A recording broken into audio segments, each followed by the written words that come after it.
on a quiet, dimly lit street. Two police officers stopped a black man, accusing him of a crime he had absolutely nothing to do with. They had no idea that the man standing before them wasn't just anyone. He was the state's chief prosecutor, the very person who had the power to bring their lies and corruption to light. What happened next? No one saw it coming. But before we get there, let's rewind to where it all began. David Miller, a tall, well-dressed black man in his early 40s, walked through the peaceful suburban streets of Woodrest. His crisp navy blue suit, though slightly wrinkled from the long day, still carried the presence of authority. It was late, too late, and the silence of the neighborhood was broken only by the faint hum of passing cars in the distance. The soft, flickering glow of streetlights stretched a shadow across the pavement as he made his way home. His mind was still racing with legal strategies, arguments, and counter-arguments. The high-profile case he had been working on consumed his thoughts, and the weight of his briefcase felt heavier than usual. Not from its contents, but from the sheer exhaustion of the battle he was preparing to fight in court. He barely noticed as he turned a corner, until red and blue lights flashed. The sudden glare illuminated the empty street, forcing David to stop in his tracks. Instinctively, he raised his hand slightly, a reflexive move, not out of guilt, but out of self-preservation. The police cruiser rolled up beside him, its tires crunching against the pavement before coming to a slow stop. Two officers stepped out. "Evening." Officer Barnes greeted with a smirk, his voice dripping with cynicism. He was a burly man in his 40s, his badge slightly scuffed, his eyes cold and assessing. "What's a guy like you doing out this late?" David kept his voice steady, controlled. "Just heading home," he replied simply. "Is there a problem, officer?" Barnes exchanged a look with his younger partner, Officer Grant, who seemed hesitant, almost reluctant. But Barnes pressed on. "Got a call about a burglary," he said, crossing his arms. "And wouldn't you know it, you fit the description." David frowned. "A burglary," he echoed. "I just left my office downtown. I'm an attorney." Barnes let out a dry chuckle. "Oh, a lawyer, huh?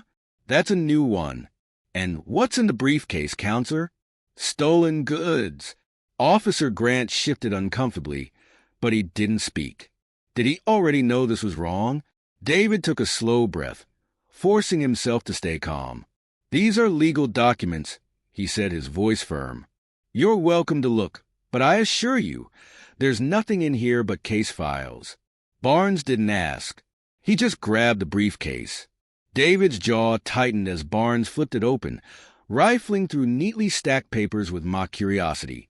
Well, Barnes muttered. "Seems like someone's trying a little too hard to look innocent."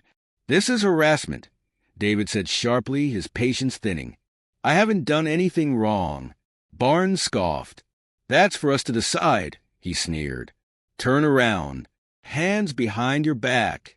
David's eyes narrowed. "On what grounds?" he demanded.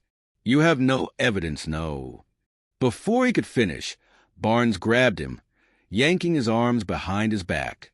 The cold steel of the handcuffs bit into his wrists. Resisting an officer, Barnes growled. "For starters, let's see what else we can add."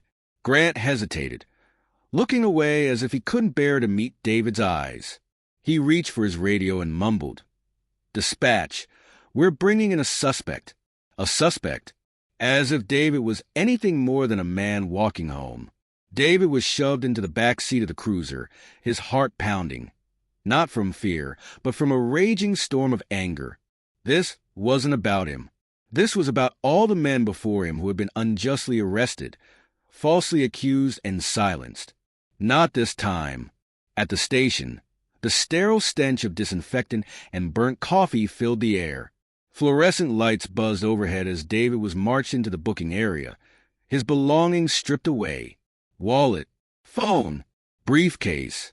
Each item was cataloged with mechanical indifference, just another piece of evidence in a case built on lies. Barnes, his smirk never fading, typed up the charges: burglary, resisting arrest, possession of stolen property. Every word was a fabrication, a twisting of reality to fit a false narrative. Through the cell bars, David could hear Barnes laughing with another officer. Another one off the streets. Barnes chuckled. Wait till the judge sees this one. David sat on the cold metal bench, his fists clenched. He had spent his entire career exposing corruption, and now he was its victim. The next morning, he made his one phone call. By noon, his assistant Rachel stormed into the station, armed with evidence. Within hours, David was released. The tables had turned. Barnes just didn't know it yet. A week later, in a packed courtroom, the truth was about to come out. Barnes, still smug, lounged at the prosecution table.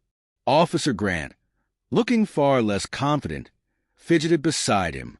And at the head of the table sat Patricia Reynolds, the district's infamous tough-on-crime prosecutor, sifting through her notes with laser focus. But David walked in with power. Every eye in the room followed him as he strode to the defense table, briefcase in hand. When the judge called the court to order, he stood. "Your Honor," his voice rang clear, "I will be representing myself." A ripple of gasps spread through the courtroom. Barnes' smirk vanished. With surgical precision, David dismantled the case against him. First, the security footage. Crystal clear. Time-stamped. Ironclad proof. He was nowhere near the crime scene. Then, the audio recording. Barnes' voice filled the courtroom speakers, dripping with arrogance. "Just make it look legit." Officer Grant, called to the stand, broke under pressure. It wasn't right," he admitted, voice barely above a whisper. There was no evidence. Boom! The courtroom erupted. Barnes jumped to his feet. "He's lying," he shouted. But it was over. David approached the bench with one final bombshell. "Your Honor, there's one more piece of evidence," he said, handing over a file. "This is my resume." He turned to the courtroom. "Before these officers arrested me, before they fabricated everything, I was preparing for this week's trial. Because I'm not just a lawyer. I'm the chief prosecutor of this state. Silence. Dead. Silent." And then David's voice rang out, sharp as steel. "And I will not stand for corruption." Barnes turned pale. Reynolds looked defeated. The charges dropped. Weeks later, Barnes was fired. Grant cooperated, barely escaping with his badge. But David was just getting started. Standing before a sea of reporters, he spoke with conviction. "This isn't just about me," he said. "This is about a system that allows injustice to thrive. But together, we can change it." The crowd erupted in applause. Because David Miller, he wasn't just a survivor. He was a force to be reckoned with.